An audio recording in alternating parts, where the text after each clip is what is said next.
गुरसिमरन, देखिए जिस तरीके से बीते दिनों की अगर बात करें तो आतंकी घटनाएं जिस तरीके से बढ़ी है, जो संख्या बढ़ी है वो हम देख रहे हैं गुरसिमरन। और इसके बाद अब एनएसजी की तैनाती कर दी गई है। क्या दर्शा रखा है, क्या प्लानिंग है?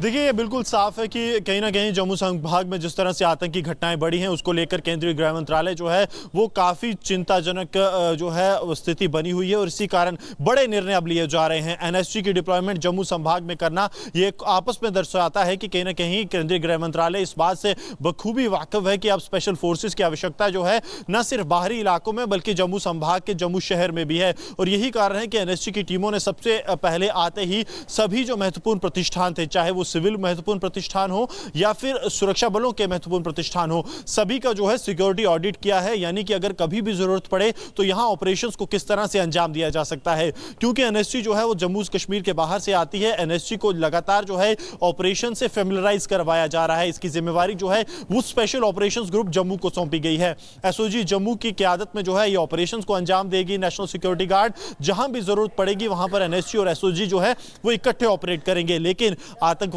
की शुरुआत यानी कि तकरीबन 3.5 दशक में पहली बार ऐसा हो रहा है कि एनएसजी को परमानेंट यानी कि स्थायी रूप से जम्मू में स्टेशन किया जा रहा है। इससे पहले कई आतंकी हमलों में एनएसजी की रिक्विजिशन डाली गई थी, चाहे वो रघुनाथ टेंपल जो मंदिर पर हमला हुआ था उसकी बात की जाए या बाकी बड़े आतंकी हमलों की। लेकिन परमानेंट रूप से, स्थायी रूप से कभी भी एनएसजी को जो है जम्मू संभाग में या फिर कश्मीर घाटी में स्टेशन नहीं किया गया। अब जो है ये किया गया है क्योंकि जिस तरह से आतंकी वारदातें बढ़ रही हैं और पाकिस्तानी आतंकी जो एसएसजी के कमांडो। धन्यवाद आपका इस जानकारी के लिए। पिछले दिनों कई बैठकें भी हुई जिसके बाद ये माना जा रहा था कोई बड़ा कदम उठाया जा सकता है और अब ये बड़ा कदम उठाया गया है। बढ़ते हैं अगर अब बात करेंगे संभल की, क्योंकि संभल में लगातार जांच जारी है। साजिश किसकी थी और कितने लोग इसके पीछे थे?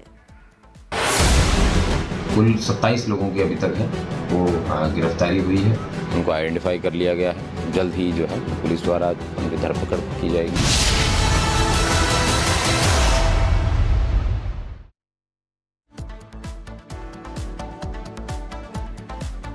और संभल से जुड़ी बड़ी खबर आपको बता दें, दरअसल इस मामले में लगातार मुख्यमंत्री योगी आदित्यनाथ नजर बनाए हुए हैं। वहीं दूसरी ओर यह जानकारी मिल रही है कि संभल की दंगाइयों पर योगी आदित्यनाथ, उत्तर प्रदेश के मुख्यमंत्री योगी आदित्यनाथ सख्त हैं। योगी सरकार सख्त है संभल के दंगाइयों पर। और पहले ही मुख्यमंत्री ये बात कह चुके हैं कि संभल में जिन लोगों ने माहौल खराब किया है उन लोगों के खिलाफ कड़ी कार्रवाई की जाए। यही वजह है कि अब सार्वजनिक जगहों पर पोस्टर भी लगाए जाएंगे उन लोगों के जिन्होंने पत्थरबाजी पुलिस पर की थी संभल में। ये तस्वीर उस दिन की आपको दिखा रहे हैं जिस दिन पत्थरबाजी हुई थी। और सीसीटीवी फुटेज जैसे जैसे सामने आ रहे हैं उस इलाके के, क्योंकि कई सीसीटीवी तोड़ दिए गए थे, लेकिन कुछ सीसीटीवी फुटेज सामने आ रहे हैं जिसमें दंगाइयों के चेहरे भी कैद हुए हैं और उसी के आधार पर अब जांच भी की जा रही है। वहीं बता दें आपको कि उपद्रवियों से नुकसान की वसूली भी होगी, साथ ही साथ सार्वजनिक जगहों पर इनके पोस्टर्स भी लगाए जाएंगे। और हम लगातार ये देख रहे थे कि इस पूरे मामले में युवाओं को भड़काकर अपना हित साधने की कोशिश की गई थी। और ये वो लोग हैं जिन लोगों ने युवाओं को भड़काया था। बड़ी संख्या में कई लोगों के खिलाफ नामजद एफआईआर भी दर्ज की गई है। वहीं कई लोगों को चिन्हित करके उनके खिलाफ कार्रवाई की जा रही है। संभल हिंसा के आरोपी आपको दिखा रहे हैं। इसके बाद अब इनके पोस्टर्स भी सार्वजनिक जगहों पर लगाए जाएंगे। और जतिन हमारे साथ लाइव जुड़ चुके हैं। जतिन, देखिए पुलिस प्रशासन के सामने एक बड़ी चुनौती है कि आरोपियों को किस तरीके से पहचाना जाए और उन तक पहुंचा जाए। ऐसे में जो पोस्टर लगाने का फैसला लिया गया है इससे कितनी सहायता और कितना मददगार साबित हो सकता है?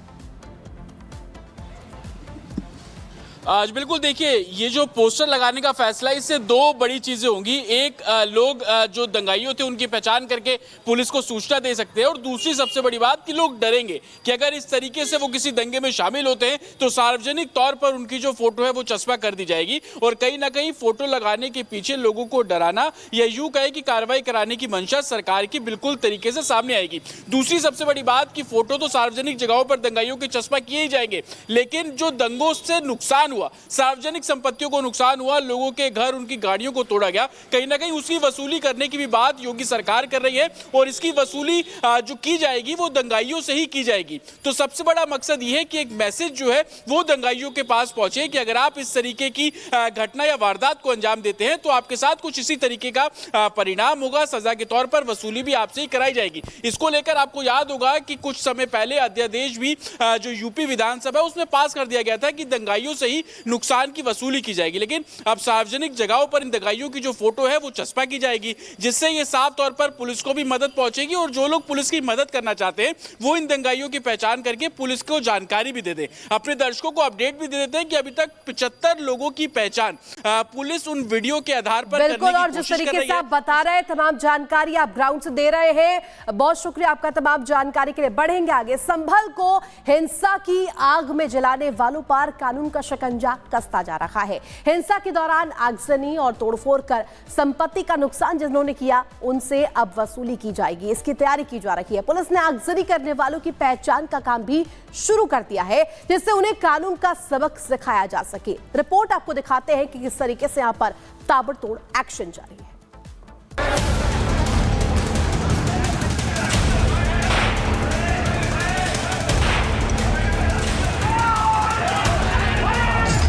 संभल में हिंसा के दौरान उपद्रवियों ने इस तरह से गाड़ियों को फूंक दिया था।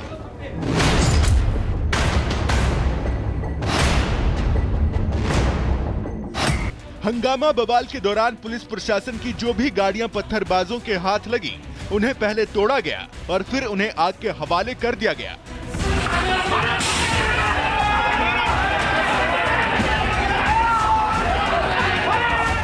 अब संभल प्रशासन कानून को हाथ में लेने वालों पर कड़ी कार्रवाई की तैयारी कर रहा है। पत्थरबाजों पर एक्शन के बाद अब सार्वजनिक संपत्ति को नुकसान पहुंचाने वालों पर शिकंजा कसने जा रहा है। क्या बच्चे, क्या बुजुर्ग, सभी लोग इस पत्थरबाजी में शामिल थे और संभल को जलाने, संभल में जिस तरह से आगजनी और उपद्रव हुआ, उसमें एक विशेष समुदाय के तमाम लोग जो हैं वो इस हिंसा, उपद्रव, आगजनी में शामिल थे। बवाल के दौरान आगजनी और तोड़फोड़ से हुए सरकारी संपत्ति के नुकसान का आकलन कराया जा रहा है। आकलन के बाद नुकसान की भरपाई दंगा करने वालों से ही कराई जाएगी। इसके लिए वीडियो फुटेज के आधार पर बवाल करने वालों की पहचान की जा रही है। बवाल के दौरान घरों के छतों और गलियों में बनाए गए काफी वीडियो पुलिस के पास हैं। अधिकतर वीडियो में बवाल करने वालों की तस्वीरें साफ दिख रही हैं। आगजनी करने वालों को पकड़ने के लिए पुलिस स्पेशल अभियान चलाएगी। आगजनी करने वालों से नुकसान का पैसा वसूला जाएगा। पुलिस द्वारा जो लोग उस दिन के इंसिडेंट में जो सम्मिलित थे, उन सबके सीसीटीवी हैं, वो प्रोसेस कर लिए गए हैं। 100 से ज़्यादा लोग हैं, उनको आइडेंटिफाई कर लिया गया है। उनके चेहरे हैं, उनको जल्द ही जो है पुलिस द्वारा जो नीचे स्तर पे उनके साथ शेयर किया जाएगा और उनकी धरपकड़ की जाएगी। कोई भी निर्दोष व्यक्ति है वो जेल नहीं जाएगा, लेकिन जिस भी व्यक्ति ने पत्थर उठाया, पुलिस के ऊपर चलाया, उस व्यक्ति को जरूर जेल भेजा जाएगा।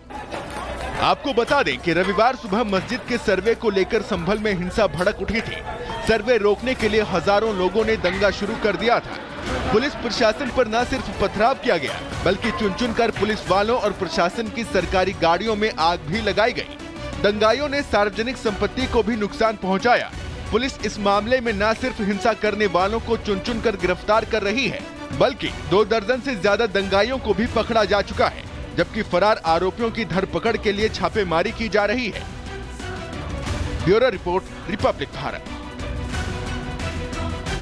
तो संभल में 24 नवंबर को हिंसा हुई थी, उसके बाद सख्त कार्रवाई लगातार की जा रही है। वहीं इस बीच अब दंगाइयों के पोस्टर लगाने की तैयारी है और 74 दंगाइयों के खिलाफ नामजद एफआईआर भी दर्ज कर ली गई है। बता दें आपको कि संभल हिंसा में 74 नकाबपोश दंगाइयों की पहचान कर ली गई है और उनके खिलाफ एफआईआर भी दर्ज कर ली गई है। नामजद एफआईआर दर्ज की गई है नकाबपोश दंगाइयों के खिलाफ, क्योंकि इन लोगों ने चेहरा ढककर पत्थरबाजी की थी और यह समझा था कि इन्हें कोई पहचान नहीं सकेगा। लेकिन उत्तर प्रदेश पुलिस लगातार इन लोगों के खिलाफ कार्रवाई कर रही है। कई ऐसे लोग थे जिनके चेहरे पर नकाब नहीं था, उन्होंने अपने चेहरे को नहीं ढका हुआ था और उन लोगों की पहचान हुई है और उन्हीं से पूछताछ के आधार पर जिन लोगों ने चेहरा ढका हुआ था उन सभी लोगों तक पुलिस पहुंच रही है। बता दें आपको कि एसपी सांसद ने 19 नवंबर को भी सर्वे में बाधा डाली थी और अब सभी लोगों के खिलाफ कार्रवाई। तो लगातार देखिए पुलिस का एक्शन देखने को मिल रहा है, लगातार एफआईआर दर्ज भी की जा रही है, लेकिन सवाल अभी भी चौथे दिन बना हुआ है कि आखिर हिंसा का मास्टरमाइंड कौन है। ग्राफिक्स के जरिए आप बता देते हैं कि कौन कौन से वो लोग हैं जिन पर अभी तक